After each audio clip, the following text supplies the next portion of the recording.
must have been wondering what we were doing. We were cleansing the Pranamaya Kosha. We are going to be looking at pranayama and the fundamental mechanical principles of pranayama. So if you look at the word pranayama, it means the conscious expansion of life force energy. It is not just breathing exercises as usually translated.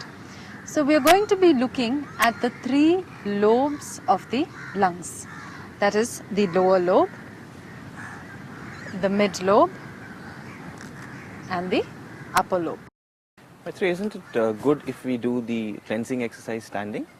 Yes, that's actually very, very good. But today we're just doing a variation sitting down. Standing is good because there's a lot of freedom of movement. Now we'll go into the series or looking at a system called the hatenas, where there are asanas for expanding each lobes of the lungs. Now that is a very large system, but we're going to be looking at a sampler, just a one asana for each of the lobes. So we'll start with the lower lobe. Sit comfortably in the Vajrasana. Most men, just because of how their body is built, are better lower chest breathers. Now we'll do the modified Ushtrasana. Breathe in, gently come up, bend back, keep your eyes open so that you don't feel too dizzy. Come down, again gently and relax. So there may be a tendency to feel a little dizzy, so just ground in the position.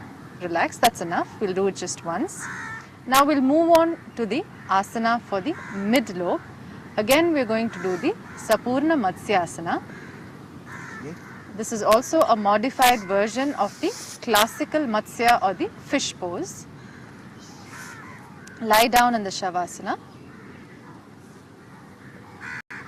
Yes, place your hands on your thighs, elbows on the ground, and yes, push your chest up.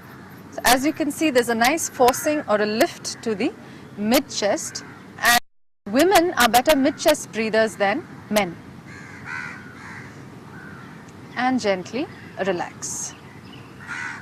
So this supplies prana to the heart and the lung region, and that's why you'll find that the incidence of heart attacks is much less in women than compared to men, because they are better mid-chest breathers.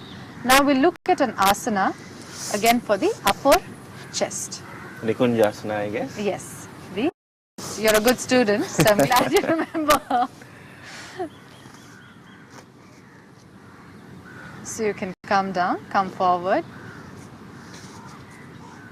And the pressure is on the upper chest. This is also called the Balasana. As you can see, it's like a little child, like a Bala lying. And there's nice deep breathing. Gently come up. This is also done with the head to the left side. So we start with the head to the right and then move on with the head to the left. And relax. So we've looked at one asana each for each of the lobes. That is the lower, the mid and the upper lobes. A simple way of approaching it is by using the Sparsha Mudras, whereby we touch different lobes of the lungs. First the lower lobe, and then focus on pushing out the rib cage or expanding the rib cage on the front, the sides and the back. This again comes only with practice, and then you release, so you can see the amount of expansion and contraction that is possible.